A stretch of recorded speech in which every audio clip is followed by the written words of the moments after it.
ख्रिस्तामध्ये माझ्या प्रिय भाविकांनो, परमेश्वर कोणत्याही व्यक्तीला त्याचा मिशन कार्य करण्यासाठी बोलावू शकतो। त्यासाठी त्या व्यक्तीकडे स्पेशल असे गुण किंवा कौशल्य टॅलेंट्स असण्याची गरज नाही। व्यक्ती दिसायला कुरूप असू द्या किंवा सुंदर असू द्या, मोठा असू द्या किंवा गरीब असू द्या, छोटा असू द्या, लांब असू द्या किंवा विद्वान असू द्या, परंतु जर परमेश्वराची इच्छा नसेल तर कुठलीही व्यक्ती परमेश्वराच्या इच्छेविरुद्ध जाऊ शकत नाही।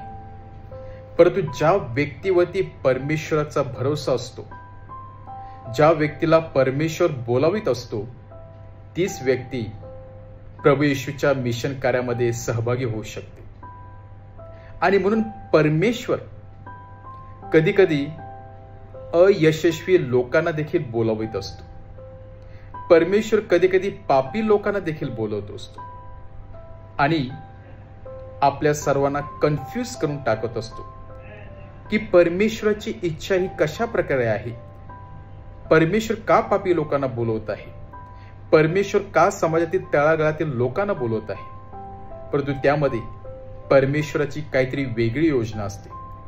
परमेश्वर चिखलातून व्यक्तीला बाहेर काढून त्याच्यापासून त्या व्यक्तीला हिऱ्याप्रमाणे, मोतीप्रमाणे घडवत असतो। आपले सौंदर्य त्याच्यामध्ये टाकत असतो, आपल्या पवित्र आत्म्याचं दान त्याच्यामध्ये टाकत असतो, त्याला परिपक्व बनवत असतो। आणि याचं जिवंत उदाहरण आपल्याला आजच्या शुभवर्तमानामध्ये 12 प्रेषिताद्वारे मिळत आहे। कोण होते 12 प्रेषित? ज्यांना समाजामध्ये मान सन्मान नक्कीच नव्हता, ज्याचं नाव कोणी जास्त ऐकलं देखील नव्हतं।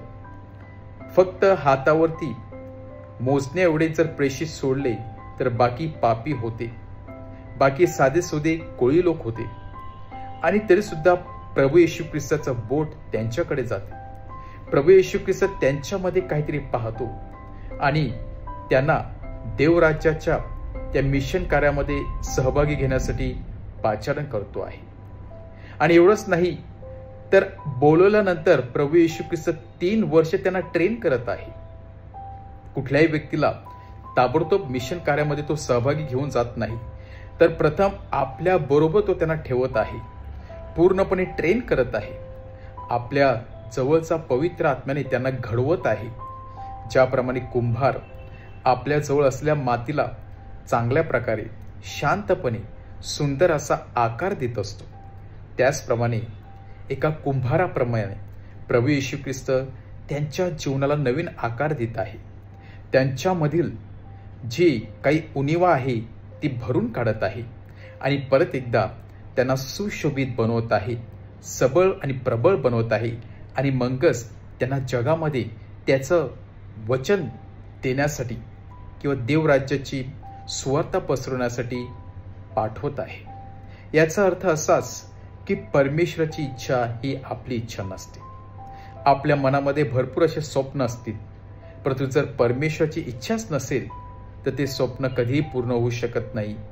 पण जर आपली आणि परमेश्वराची इच्छा यांच्यामधील जर संबंध जुळत असतील, यामध्ये साम्यपणा असेल, तर नक्कीच ते स्वप्न पूर्ण होत असते।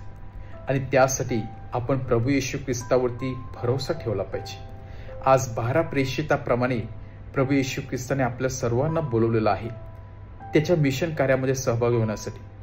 आणि परमेश्वर आपलं बाह्य स्वरूप पाहत नसतो, तो आपलं अंतरात्मा, आपल्यामधील आत्मा पाहून, हृदय पाहून आपल्याला त्याच्या मिशन कार्यासाठी बोलावतो असतो। आपण आपला हृदय परमेश्वराच्यासाठी उघडे करूया, हृदयाचे कान त्याचा शब्द करण्यासाठी उघडे करूया आणि परमेश्वराची इच्छा माझ्यासाठी नक्की काय आहे, प्रभू येशू ख्रिस्त माझ्याकडून काय अपेक्षित करत आहे, हे आपण जाणण्याचा प्रयत्न करूया। आमेन।